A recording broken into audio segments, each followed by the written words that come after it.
Ya, kemarin kami sudah paparan di Bupati dan OPD-OPD terkait kaitannya dengan evaluasi kejadian banjir 20 Maret sama 4 April kemarin. Hari pertama masuk setelah Idul Fitri, saya sudah memerintahkan bersama-sama bidang-bidang terkait untuk memitigasi, menerbangkan drone dari hulu sampai hilir, dari Terung sampai Sukomoro. Kemudian hasil investigasi kami bagi dalam penanganan jangka pendek, jangka menengah, dan jangka panjang. Penyebab-penyebabnya tentu sudah kami evaluasi kemudian solusinya terbagi 3 itu. Sekarang ini sedang action di lapangan jangka pendeknya. Jangka pendek adalah jangka yang cepat bisa kita kerjakan, kemudian signifikan untuk mengurangi banjir.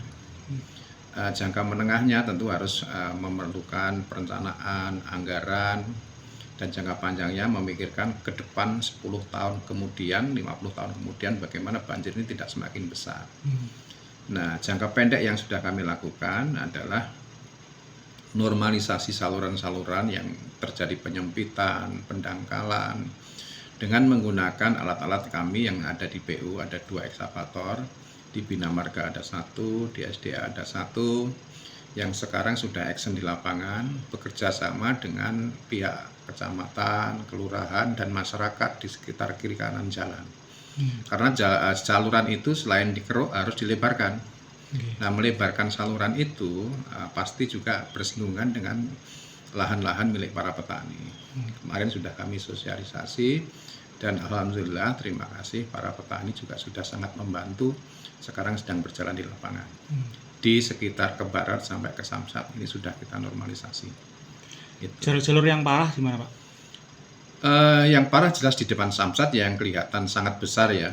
Nah, Samsat itu berasal dari Terung, Serogo, Kebaran sampai ke Samsat.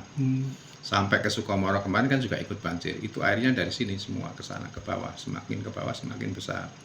Kemudian yang kedua di Ngariboyo, mulai Bangsri sampai perempatan Ngariboyo. Ini juga sudah kami lakukan normalisasi, gorong-gorong yang kecil juga yang jalan-jalan masuk masyarakat juga sudah kita lebarkan, kita ganti gorong-gorongnya. Kemudian ada beberapa sungai yang talutnya longsor yang akhirnya menggerus pondasi rumah.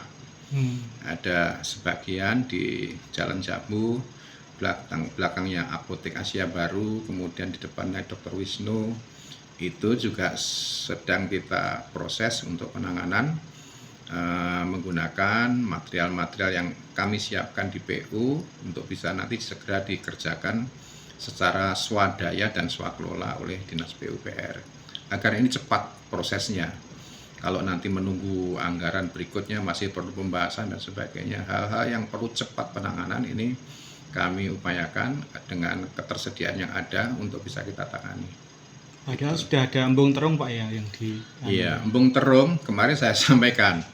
Kita buat embung Terung, embung Ringen Agung ini kan sebetulnya awalnya kita ingin menjadikan embung itu sebagai pengendali banjir.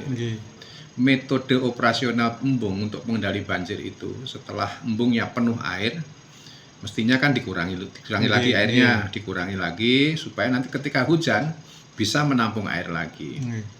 Tetapi berbenturan dengan kepentingan pemancing ikan dan sebagainya, sehingga fungsi itu tidak sepenuhnya bisa dijalankan.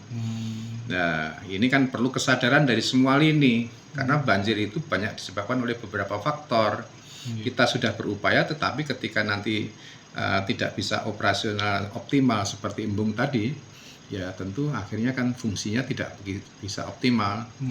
Pertama, cuaca ekstrim ini menjadi penyebab. Kemarin kan cuacanya 145 mm.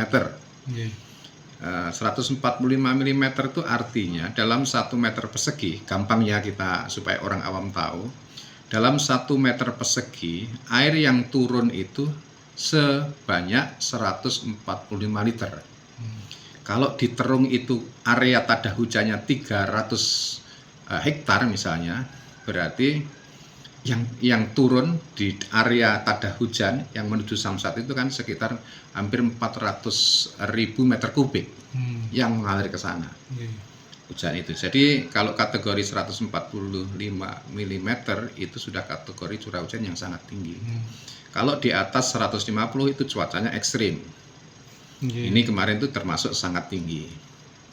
Nah, kedua, fungsi drainase juga menjadi penyebab pendangkalan, penyempitan, itu penyebab banjir juga.